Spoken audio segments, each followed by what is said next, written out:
What's going on, everyone? Country with Celine here at CMA Fest. Last interview for this festival. Then I'm heading on home. Oh, you're out? I am, but I'm joined with a TAYLER holder. TAYLER, how are you doing today? I am barely hanging on right now. I'm not gonna lie. We decided to dress lazy. I'm in my Hey Dudes today, and that's about how it's gonna be. Well, yesterday you were performing at the Reverb stage. So how was that? It was insane. I didn't really know how many people were going to be there. It was my first time playing the CMA stage, and all the roads were shut down. They were blocked off. The crowd was out the back of it. It was insane. It was crazy, eh? Yeah, so crazy. And it was also like the first 2 days there were some sound problems we were dealing with. But obviously you deal with that with plug and play stuff all the time. But we ended on a really good note. It was the best show I think I've ever had, actually. I love that for you. Yeah. Now I'm sure you got to meet some fans as well, because I saw some of the artists, they go down and like chat with some people. Did anything crazy happen? No, nothing crazy. Nothing crazy this time, actually. But we just because the switchovers are so fast, so I have to kind of just run through the front of it, take some photos, sign a couple things, and then we're out. That's fair. That's fair. Now, do you have like a ritual that you do before you get up on stage? It's so funny because someone asked me this yesterday, and it's we always pray right before we go on and stuff like that. But then after we pray, I still have such bad stage fright. Like I always get so nervous. Okay. And you would think with like the public side of everything, I'd be good at this, but no. You're like a TikTok sensation too. And it honestly made it worse, honestly. But after we pray, I'm like, all right. Respectfully, everyone get the hell away from me, and I just get to be in my own zone for a second. And it's so funny because I'm literally I'm hyping myself up. This is like what I'm doing. I'm like, yeah, you got this, Shane. You're gonna go out there and crush it, dude. You got this. I'm like in my head hyping myself up. Yeah. That's so fair. I know when I get in the zone for like some of my reads, like I can't talk to nobody. Like, do not bother me. I am like focused, and that's it. Or else if someone talks to me, I'll get it all in my head, and then I'll forget everything that I have to say. Yeah, and people told me like all the time. They're like, when you stop getting nervous, just quit, because then that means you don't care anymore. That's like, so true. But like I need everyone to leave me. I need to get so just locked in and dialed in. I wish I could just be like, dabbing up and having fun with everybody and just walk right on stage, but I can't do it. I gotta like lock in. That's so fair. Do you have like maybe something to loosen up before, like a couple of drinks or anything like that, or no? I've actually never drank in my life. I actually didn't know that. Yeah, never. Wow, good for you. Yeah. So no, I don't. I have like just stuff that I do for like my throat, and like I have these like essential oils that like I like put on my hands, like you can smell them, they open up everything and just like whatever. But other than that, nope, no like whiskey shot, really no good. Like shot to loosen up or anything like that. And I mean, being in Nashville too, right now during CMA Fest, like that is dedication because people are drinking everywhere. Oh, yeah. Like Broadway is insanity. Oh, everyone. I mean, even like my assistant and all that stuff, freaking whenever these weeks are, they're like hammered by like noon. I'm like, how are you guys functioning right now? Like, what is that? How are you doing that? Even at my show at 1:30 yesterday at the Reverb stage, it's like, who's drinking? I was like, who's drunk out there? And everybody was like, yeah. And I was like, you guys are a bunch of alcoholics, man. You're not wrong. You're not wrong. Babe, but country music makes us drink. You know, it's fun. Yeah, it's a good time. Absolutely. Have you gotten a chance to go to Nissan too, or not yet? I did. I just went last night for the first time. Yeah, we were so slammed all the other days that I didn't get a chance to go. But I was there last night. I'll be there tonight as well. So, okay. Yeah. So who was your favorite performer from last night? Oh, I love Jelly always. That's like a brother of mine, and he is absolutely helped change my life, and so I mean he's got my love forever, and he also just puts on such a great show. Yes, always. He does. And it was funny, he came out to the show when Kojo was playing, and like he just came out, he did not need no introduction. Everybody just knew who Jelly Roll was. Everyone. Yeah, right? Now actually going back a little bit, so I know I kind of mentioned like TikTok and then country. I just want to know, how did you make the jump from like posting on TikTok to getting into country music? Yeah, so I grew up in a super small town right outside of Fort Worth, Texas. So I grew up on country music and out of rodeos. Like I used to team up with my dad and stuff like that. And so I'd always been a country music fan. I'd always played instruments. I started playing instruments when I was 10 years old. Oh wow! What was your first instrument? Guitar was my first instrument. Then I picked up. I played guitar, piano, drums, and then I played saxophone in school. Oh, yeah, that's interesting. Yeah, okay. And then so just being out in LA, like I'd always had this passion for music, but I just didn't know how to make music because I'm from a town of 3,000 people. Like there was no one that did it there. So, and being out there, it allowed me to meet producers and songwriters. And I was more in like the pop R&B realm, just being out in LA, you know, doing the whole social media thing. And but I just like, I don't know, I made some pop music, some R&B music with some really cool people out there and really cool artists out there. I just had no connection to it. I was like, this isn't me. Like, I don't love it. I'm doing it because it's just what I'm around right now. That's fair. And that's very much LA. Yeah, and I've always wanted to go back home to Texas or just kind of go, because I was just super unhappy out there. It was like an unrealistic lifestyle, and so I got the chance. My good friend Raina Roberts, me and her have a song together, and 2 years ago, not last year, the year before, she asked me to come and perform our song together at CMA Fest. And I was like, okay. yeah, and I was like, okay, I'd never been to Nashville before. I was like, let's freaking do it. And came out here, performed it, everything went awesome. I was good friends with like Parker McCollum and stuff like that. I ended up I was only supposed to be here for a day. This is gonna be a little bit of a long story, but I was only supposed to be here for like a day. And anyways, I ended up staying a whole week, and I was like, I have nowhere to stay, I have no clothes, no nothing. He's like, yo, go grab some clothes. You can stay at my house. I have to leave. Me and Hallie are leaving, but here's all the keys to all my cars. Like, make yourself a home. I was like, Sweet. Bro, I love you. Like, what? And that week I ended up writing a song with Shay Mooney from Dan and Shay. I did all kinds of stuff, and I was like, never more clear. I was like, this is where I need to be. And and I told my mom, and I literally went back to LA 30 days later, packed up all my stuff, and moved.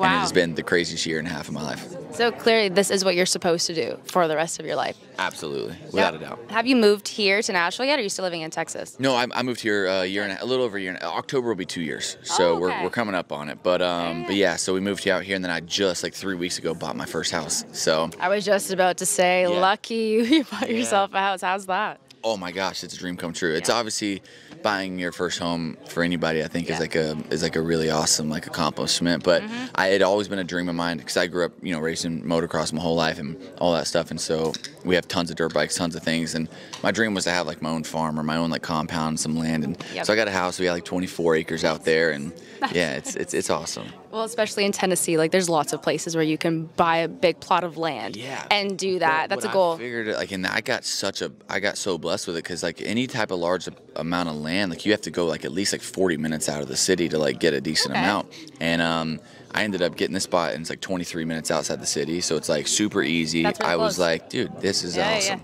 So now, how often do you come down to Broadway then? Because I know lots of people that live in Nashville, they're like, I'm gonna stay far. Do you just stay in Midtown, or stay where you are?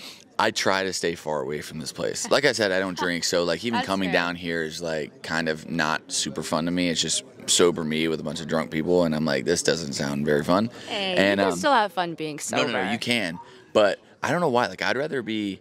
I'd rather have I call them pop and kickbacks. I'd rather have a group of my friends come to the house and drink and have a good time than go to a club with a bunch of people that I don't know. The loud music, I'm screaming in everyone's ear. I'm like, what? I understand if you were probably drunk and it would be fun. For me, I'm like, this is not me. This is not for me. But no, I try to stay away from it. But if we have lots of friends and family come in town all the time, so I definitely end up here.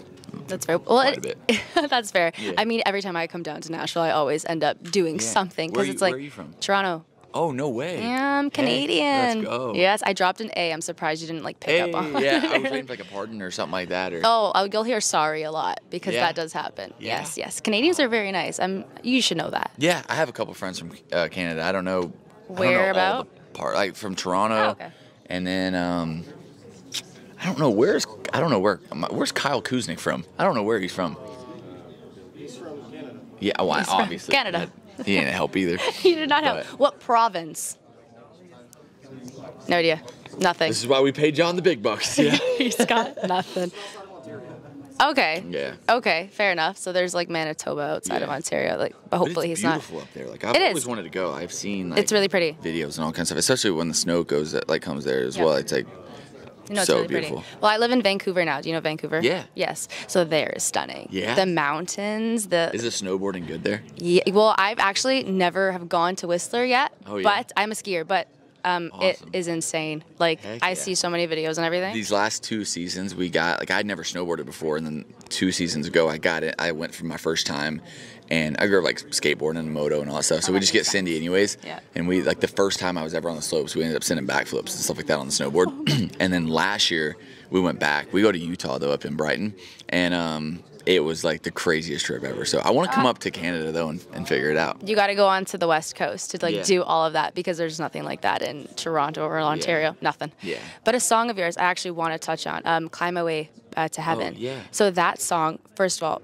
beautiful. Thank you so much. well written. I just want to know the writing process of that song. Like, what was your mind at? Like, where were you? Like, how did the song come to be? It's actually like to this day, like I have chills right now just talking about it. Oh but, my God, you too. Yeah. Wow. It's such a crazy story as to how that song came to life. So I coming over from LA, like I said, I was just like walking away from my entire life out there. Yeah. I'd also just went through like such a tough part of my life, like just battling like a super like pivotal part of my life, that coming here, kind of losing everything out there, restarting here, all that stuff, and just kind of like I just wanted to kind of talk, like tell my testimony a little bit. I kind of wanted to write, because I wrote it with my guitar player. I wrote it with Corey and a guy named, and Corey's friend Paul. But I was talking to my guitar player Harrison, and I was like, I really want to write a song about like kind of like my testimony, like surrendering to God. Like I've gotten super strong in my faith over the last 2.5 years, I was like, I don't know exactly what I want to say, but my original idea was like God, I'm yours. Like it's called like I'm yours. It's like take everything because I'm all yours, right? And I was telling him, I was like, I want to write this with someone that like writes worship music like really well. Yeah, of course. Someone that I've idolized, someone that I've looked up to for so long was Corey Asbury and what he had done in that industry and all that stuff. And I've loved his music for so long. And I told him, that was the first thing that popped in my head. I was like, I'm gonna DM him. I'm gonna see what happens. And I DM'd him, and I didn't even know he lived in Nashville at the time. And he responded to me within a couple hours. I told him like my vision and what I had on my heart and what I wanted to say and this and that. And he literally responded with his address and was like, "Come over today. I would love to meet you." Da da da da. And so me and Harry went over there that day. We met him, his wife, his kids, his whole family. Just sat down and talked, and it was like the coolest thing ever. And literally like a couple days later, we got in the studio and wrote the song. I love it. And it was originally just a song for me. And afterwards, I sat with it, I listened with it, and I was like, this song is so special that like I feel like I'd be dumb if I didn't ask you to be a part of this with me. Like they would just like I think like bring it to life even more because there's so much power behind it, as you said, and all that stuff. And sure. And he was like, man, I would be honored to. And he got on it and absolutely crushed it. And it's a song that's like changed a lot of people's lives. And whether it was one person or a million people, we were so happy with just hearing that it got to somebody.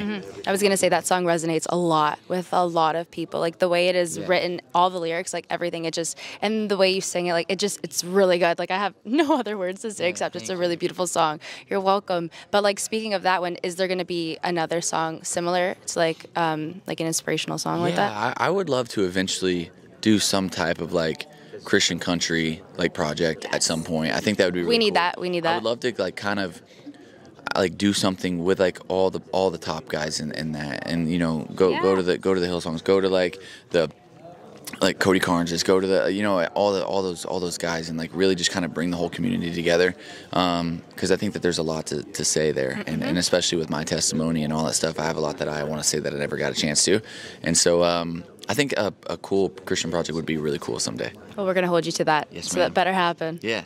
And now, actually, speaking of another song, Nothing But Neon. Yeah. That single's out. But now I want to know, an upcoming project. We got an album coming out, an EP. Like, what's going on with that? Because you're releasing these singles. Me and John always talk about it. We really want to get an EP out there. We really want to get some type of small project out there. We don't quite have an album yet. We're in the process. We're still super early to Nashville. We did our rounds at the beginning of the year, meeting with all the publishers, meeting with all like the great songwriters and all that stuff, and kind of just getting in the rooms with these people. And so we've just been like trying to stack up songs. And there's a difference between like me writing a song and writing a song with the great. There's obviously the greatest writers of all time out here. And so getting to share the room with some really awesome people, the music is just getting crazier and crazier. So we're trying to just like release singles at the moment just to try to get one to kind of land a little bit, because it's a lot easier to get a big single than a big project. And so we're trying to get something to land, and we're doing good. Every song's streaming better and better every time. Every song's getting better every time. But definitely an EP soon is what we're shooting for. Okay, that's super exciting. Well, you heard it here first. An EP coming soon by Taylor Holder. Taylor, thank you so much for joining me today. Absolutely. Thank you for having me. You're welcome.